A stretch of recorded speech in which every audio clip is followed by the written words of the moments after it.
Lok Sabha election बद्दल तुमचा कसा प्रचार चालू आहे? लोकप्रियता कुठपर्यंत आहे, कसा आहे? माझा प्रचार फक्त युवा वर्गाकरता आहे. लेकी आमच्या, सुना आमच्या, पोरा आमचे, गाव आमचं, तालुका आमचा, जिल्हा आमचा आणि मतदारही आम्हीच.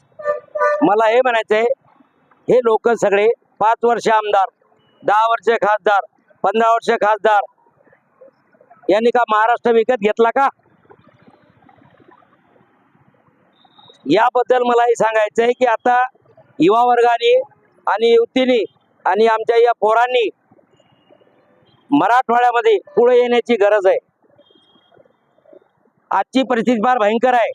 एक दिवस एक खासदार 25 कोटी रुपयाचा निधी,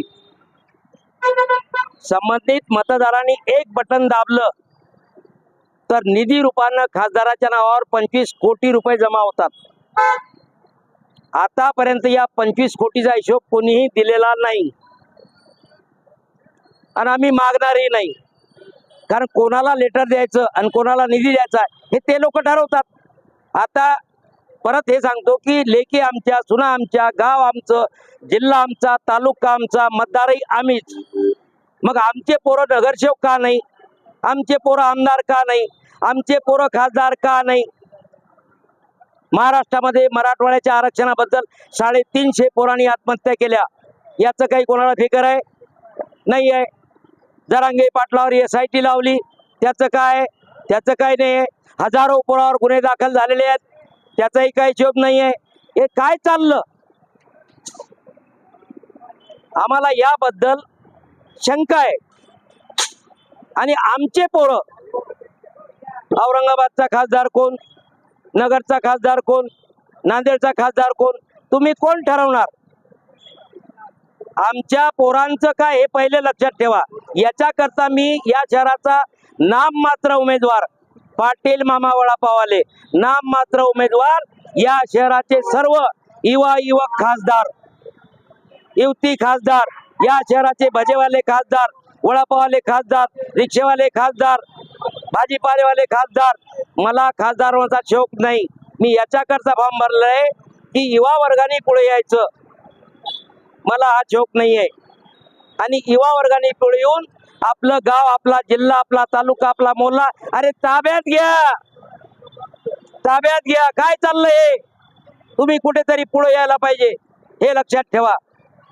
एवढंच मला बोलायचं आहे. आता तुम्हाला काय विचारायचं सांगा. पाठिंबा कोणते? नाही, माझा पाठिंबा कोणालाही नाही.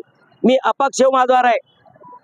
माझा पाठिंबा, माझं ध्येय एकच आहे की या शहराचे, या जिल्ह्याचे, या तालुक्याचे सगळे युवा वर्ग एकत्र होऊन आता मशीन नंबर 2 आणि कढई बटन नंबर 3 कढईचं बटन दाबून प्रचंड मताने विजयी करा आणि स्वतः या शहराचे खासदार व्हा.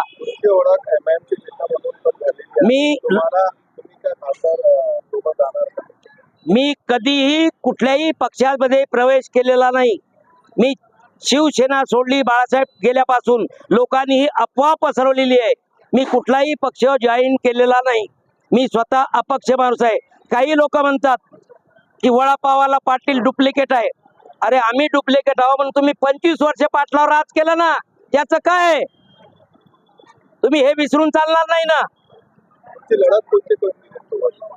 माझी लढत कोणाची नाही. मला युवा वर्गाला संबंधित करायचं आहे की लेकी आमच्या, सुना आमच्या, पोरं आमचे, गाव आमचं, जिल्हा आमचा, तालुका आमचा. मग आमचे पोरं नुसतं तुमच्याकडे का झेंडे धरायला आहे का? ते का मतदार तुम्ही कामाला ठेवले का? एक दिवस 13 मे, अरे हाना कढई,